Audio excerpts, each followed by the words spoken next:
Hello, welcome back to Rev Endurance Sports and another edition of Pro Cycling 101.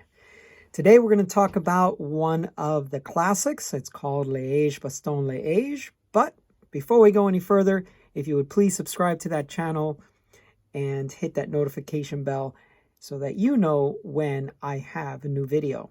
Okay, so let's talk about Liege Bastogne Liege. It's the oldest of the 5 monuments, and monuments are one-day classics or one-day races that are fairly long, usually have a good amount of climbing, and there are 5 of them. And so in no particular order, you have Milan-San Remo, you have Paris-Roubaix, you have Liege Bastogne Liege, which we're talking about now. You also have Tour de Flanders and the Giro di Lombardia. And that is typically at the end of the racing season, pretty close anyway. It's usually in autumn time frame, and they call it the race of the falling leaves. So that's one of the later races of the year. But there's 5 of these one-day, long, hard classic races, and Liege Bastogne Liege is the oldest of them. And it goes all the way back to 1892. So I thought it'd be interesting to share with you what else was going on in the sporting world in 1892. So basketball. So the rules, James Naismith, he announced the rules for basketball in January, and then in March, the first basketball game that is recorded in history was in March of 1892. Also, the boxing heavyweight champion, a gentleman by the name of Colbert, won the heavyweight bout in a 21-round boxing match. So if you think about modern boxing, I think, 13 rounds, I guess, or 15. I don't follow boxing, but yeah, 21 rounds. So you can imagine how depleted these 2 gentlemen must have been. But once he won that heavyweight championship, he was the heavyweight champion for another 5 years, until 1897. Something else that I thought was interesting is the Kentucky Derby was won by an African American who was a 15-year-old. And that record still stands today as the youngest jockey to ever have won the Kentucky Derby. He was 15. So that record is held now for 129 years. So I don't know. I thought that was interesting.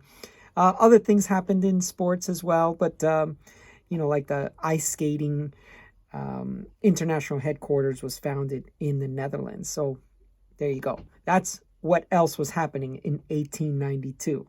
Well, let's talk about Liege Bastogne Liege, which is why you're here. Now, this race is going to happen this weekend. Today's April 23rd, Friday of 2021. And it is about 260 kilometers, so about 161 miles or so. And they say it's got about 4,500 meters of climbing, so about 14,000 feet of climbing. So that's a pretty good ratio.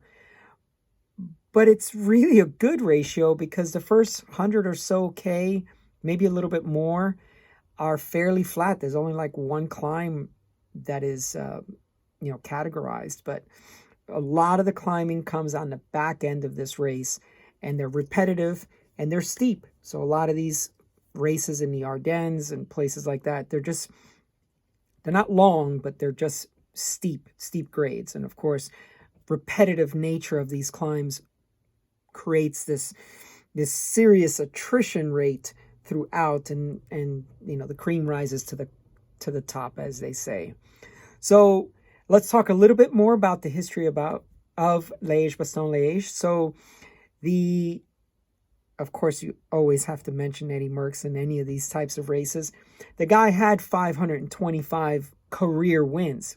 So, of course, he holds the record for the most wins at Liege Bastogne Liege. He won it 5 times. And there is an Italian gentleman, Moreno Argentine, and he won it 4 times. And there's also Alejandro Valverde. So, when you've got a guy who's won 525 races, you pretty much know he's won just about everything. And he has. In 1971, because he liked to go on long breakaways, he went on a 92-kilometer breakaway, and he was pretty much caught pretty close to the line by another gentleman, but he won the sprint. So how often does that happen? But it did for Eddie Merckx. He won it 5 times, 3 of those years in succession. So that was pretty amazing. He dominated the sport for a few years. But and then as far as the nations, Belgium has 59 wins, and the closest, or I should say the second place, only has 12, and that's Italy.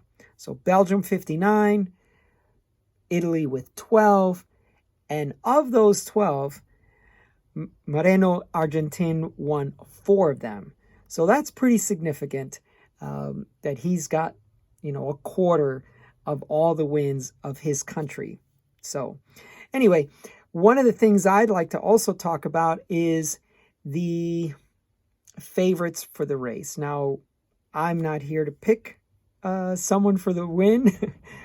I've never been very good at that, but there are some favorites, and there's some people that I'd like to win. I'd like to see win. So that's more about what I would like to talk about.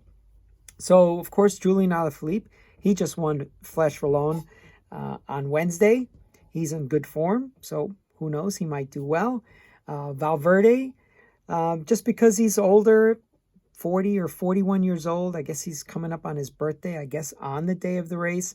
So that's very important, and I'd like to see him win. Just to, he just won a race in Spain just about a month ago. So he's still winning races. He's not a has-been yet. We've also got one of my favorite guys, and that's Primož Roglič. I don't know if I pronounced that right, but I'd like to see him win just because, this thing going on back and forth with Primož Roglič and Julian Alaphilippe,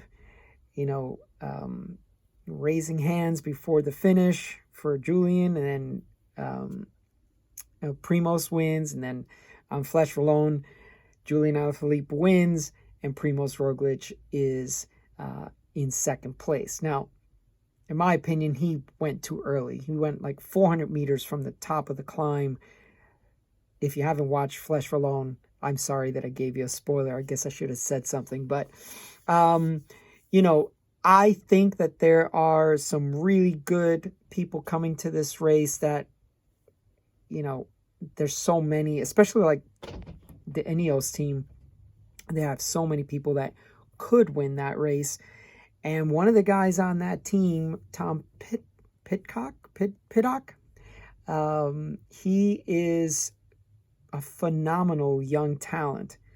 And by the way, we're living in a time frame where you've got this immensely talented these young riders that are, I don't know where they're, what part of the genetic pool they're coming from, but they're amazing. And, with Tadej Pogačar, and you got Egan Bernal, you got Remco Evenepoel, you've got all these pro cyclists that are under 23, and they're amazing. So I'd like to see Tom win also from Team Ineos. So anyway, that's all I'd like to talk to you about today, is about Liege Bastogne Liege. No predictions. That's not what I do here. But I wanted to give you a little bit of information and some trivia, if you will, about other things that happened in 1892, and to let you know the race is coming. And if you can watch it, it would be great, because, we haven't had this much access to European races. You always had to find it somewhere, and maybe some private VPN to try to get your European access to things. But But we're living in an amazing time with amazing cyclists, amazing access. I use GCN Race Pass, so maybe that's something that you might want to sign up for. I don't get a kickback. I just thought so you could get access to great racing. But that's all for today. If you thought this video was entertaining and informative, please hit that like button and please subscribe and please share it with a friend. Okay. In the meantime, we'll see you up the road.